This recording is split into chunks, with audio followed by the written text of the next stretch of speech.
నువ్వేం పీకుతావు ఏం చేస్తావు అని ఇలాగా నాకు ఫోన్లు చేసేవాడు, మా అబ్బాయికి చేసేవాడు అండి. సరే అయితే ఎక్కడున్నారో ఒకసారి రా అన్నా, నేను రాను అలాగే అప్పుడు పోలీస్ కంప్లైంట్ ఇచ్చాను సార్. ఇలా జరిగిందండి. పోలీస్ కంప్లైంట్ ఇస్తే వాళ్ళంతా ఇచ్చేసి వాళ్ళని మా అబ్బాయిని తోడు తీసుకొని వాడిని వెతకటానికి కేసు రాసి వెతకటానికి బయలుదేరారు. మొత్తం మీద ఎలాగైతే దొరికాడు. దొరికిన తర్వాత ఇవన్నీ పరిశీలించగా ఫోకస్ కేసు పెట్టారు. పెట్టిన తర్వాత ఒక 2 నెలల పాటు సెంట్రల్ జైలు తీసుకెళ్ళారు. ఆ 2 నెలలు కూడా ఇలాగనే అప్పుడు సెలవుల టైం మా వదిన గారింటికి మా పాపను పంపేశాను. ఇంకా ఇక్కడ మళ్ళీ సెలవులు మళ్ళీ స్కూల్ పెట్టారు సార్. ఎలాగ తప్పనిసరిగా తీసుకురావాల్సి వచ్చి తీసుకొచ్చాను. ఈలోగా ఏ హాస్టల్లో వేద్దాం అనుకున్నాను. గవర్నమెంట్ హాస్టల్ చూశాను కానీ ఫిలప్ అయిపోయాయి. అప్లికేషన్లు పెట్టాను కానీ సీట్లు ఫిలప్ అయిపోయి అవ్వన్నా.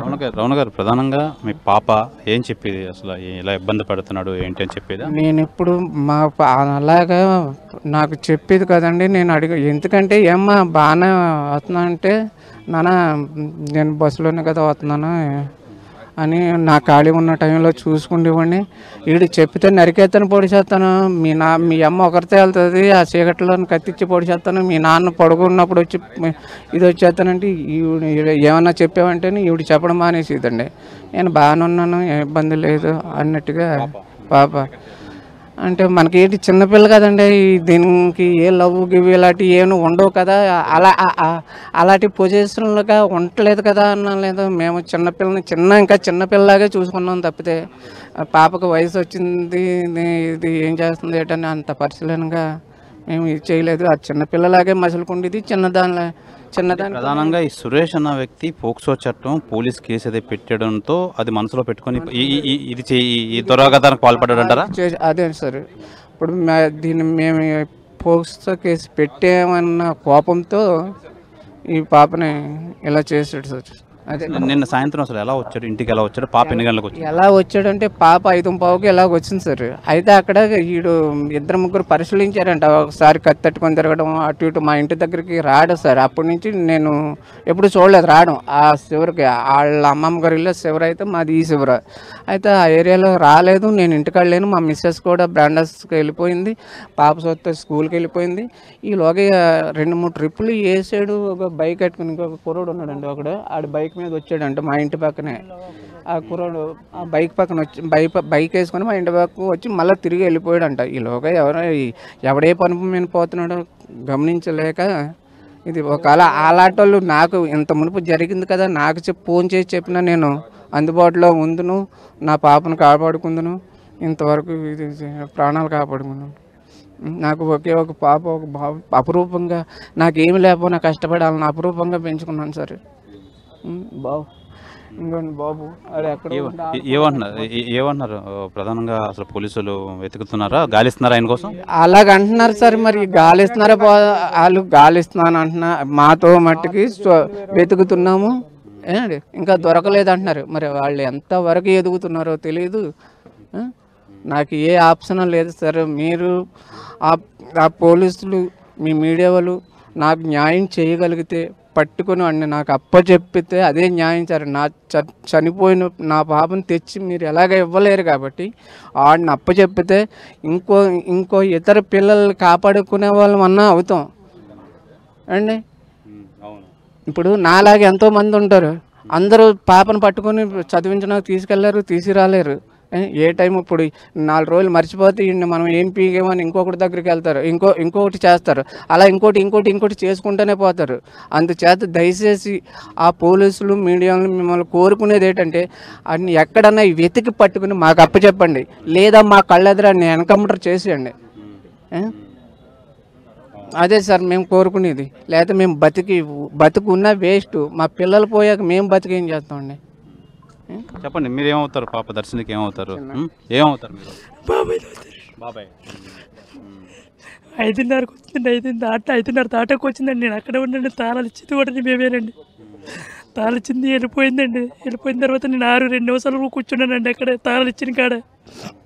వెళ్ళిపోయింది. తర్వాత నేను 2 నిమిషాల తర్వాత మా అమ్మగారు పాప దగ్గరికి వెళ్ళారు. నేను ఇంటికని బయలుదేరాను. నేను నైట్ డ్యూటీకి వెళ్తాను అనమాట. అందుకని నేను వెళ్ళిపోయేటప్పుడు మా అమ్మగారు ఆమె వెళ్ళిందనమాట. ఆమె వెళ్ళిన తర్వాత ఆమెకు ఎందుకు వెళ్తే డోర్లు వేస్తున్నాయి. డోర్లు కొడితే డోర్లు తీయట్లేదు. తీయపోగలనే ఏం చేయకుండా పెద్ద గోల పెట్టింది. గోల పెట్టినా తీయలేదు. టీవీ మరి ఫుల్ సౌండ్లో ఉందండి. సౌండ్లో ఉంటే ఏటి తీయట్లేదని కోలతో అయినా సరే తీయట్లేదండి. అప్పుడు చిన్న డోర్ గ్యాప్ ఇచ్చాడండి, అంతేనండి. పక్కన ఉండగానే ఇలా తోసేసి వెళ్ళిపోయాడంటండి. అంతలోకి మా అల్లుడు ఉన్నాడండి. మా అమ్మ గోలెట్టుగానే ఆయన ఎందుకుండా పరిగెట్టి ఫోన్ పెట్టుకొని వచ్చి నాకు ఫోన్ చేశాడు. తెగిపోయింది అంటే ఒకవేళ మా అబ్బాయి స్కూల్కి వెళ్తాడు, ఒకవేళ బస్సులో కట్ట తెగిపోయింది అనుకో నేను పరిగెడి వచ్చానండి. పరిగెడితే కుర్రాడు కాపాడలేదు. కాబట్టి వెనక్కి తిరిగి చూస్తే మా అన్నయ్య వెళ్తే వెనకెళ్తారండి. చూడగానే ఏంటంటే పొలం జనం ఉన్నారు. అక్కడ పరిగెట్టి వెళ్తే పడుకొని ఉందండి. అప్పటికైతే ఇక చిన్న ప్రాణం ఉందండి. కాళ్ళు కొట్టుకుంటున్నాయి. చూసామండి. చూసిన తర్వాత వదిలేసి ఒకరు ఇలాగ పరిగెట్టాడు, అలా పరిగెట్టామండి. పరిగెట్టి ఎక్కడ దొరకలేదండి. అయితే ప్రధానంగా నిన్న జరిగిన ఈ హత్య ఉదంతంలో ప్రత్యక్ష సాక్షి ఈ దర్శిని వాళ్ళ నానమ్మ దగ్గరుండి చూసి ఆ లోపల నుంచి ఈ సురేష్ అన్న వ్యక్తి రావడంతో వారించడంతో తప్పించుకొని అక్కడి నుంచి పరారయ్యిన నేపథ్యంలో అసలు నానమ్మ అమ్మ నిన్న ఏం జరిగింది, ఏం చూశారు నిన్న? నేను లోపల ఏం జరిగిందో చూడలేదండి దయచేసి. నేను పైన మట్టికి 4 తలుపులు 4 పక్కలు వేసేసాడు. కిటికీలు కూడా వేసేసాడు కనపడకుంటాను. దర్శిని అని బాధాను. తలుపులు చుట్టూ తిరిగాను. ఏది ఉంచుకుంటా అన్నీ చేసేసాడు. వేసేసి ఆ కాలుతో తన్నాను డోరు. దంతే ఏం చేశాడు, ఇలా గ్యాప్ పెట్టుకొని వచ్చి నన్ను అలా నేను చెయ్యటేసుకున్నాను. అమ్మ నువ్వా అని చెయ్యట్టుకుంటే నన్ను ఎలా తోసేసి అలా పోయాడండి. ఇదే దారుణం. నేను కిత్తగా ఏం చూడండి. లోనికి వెళ్తే రక్తమండలం. కత్తి కూడా అక్కడే వదిలేస్తాడు. కత్తి అక్కడే అంత తెచ్చేసారు. రాత్రి 2 ఉన్నాయి.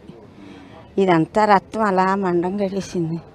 ఎక్కడ దెబ్బ ఏం లాభం అంటుకోవద్దు అన్నారు పిల్లని. నేను చూసేటప్పుడు చిన్న ప్యాన్ ఉంది, కొన్ని అలా చూసింది. ఇదంతా పూతనేస్తాం అలా మండలం కట్టేసిందండి. అంటుకోవద్దు అన్నారు పిల్లని. ఇది జరిగింది. మీ మనవరాలకి ఇంత బాధ కలిగింది, ఈ హత్యకు పాల్పడ్డాడు. ఎలాంటి ఏం కావాలి, ఎలాంటి న్యాయం కావాలి మీకు? ఏం చేస్తారో మీకు ఏ నమస్కారం తండ్రి, ఒక బిడ్డ మమ్మల్ని ఏం చేస్తారో మీరుకే న్యాయం లేదు. అర్ధరాత్రిగా ఈ బంధువులు అయితే మనతో పాటు ఉన్నారు, ఇంకాను వాళ్ళ మాటలో తెలుసుకుందాం. చెప్పండి, ఏం కావాలి, ఎలా న్యాయం కావాలి? రుచికి తీయాలి సార్. రుచికి తీస్తే ఇంకొక ఎత్తికి ఎవరికి కూడా జరగదండి. ఇలాంటి ఇప్పుడు మాకు రాంబిల్ మండలం లైట్ ఏం జరగలేదు సార్. అంటే భయంతో ఇల్లు ఉంటుండగా భయంతో బతకడం వస్తుంది సార్. ఇప్పుడు ఈ పిల్ల కాకపోతే ఇంకో పిల్లన్నా ఇలా చేస్తారండి. ఈ ఉరిసికి తీసాం అనుకోండి సార్, అది ప్రతి వాళ్ళు కోరుకుంటున్నాం సార్. అది ఉరిసికి తీస్తే ఇంకో ఎత్తుకన్నా కొద్దిగా భయం వస్తుంది సార్. చెప్పండి, ఏమవుతుంది, మీకు ఏమవుతుంది? దర్శిని ఏం చెప్తారు? బాబాయ్ అదే ఉరిశిక్ష లాగాలండి మొత్తమేనా. ఎక్కడైనా వెతికి ఇప్పుడు వచ్చి పోలీస్ డిపార్ట్మెంట్ కూడా వెతుకుతున్నాం అంటున్నారు కానీ ఎతకలేదు. ఏ మాయ మాట్లాడి ఇక్కడ తీసుకొచ్చి ఏదో చేసి బాడీని గట్ట మేము ఇవ్వమన్నా సరే తీసుకొస్తుంది తప్పించి కానీ పోలీస్ డిపార్ట్మెంట్ మాకేం సహకరించినట్టు ఏం కనిపించలేదండి. అది ఉరిశిక్ష లాగాలి ఎక్కడైనా.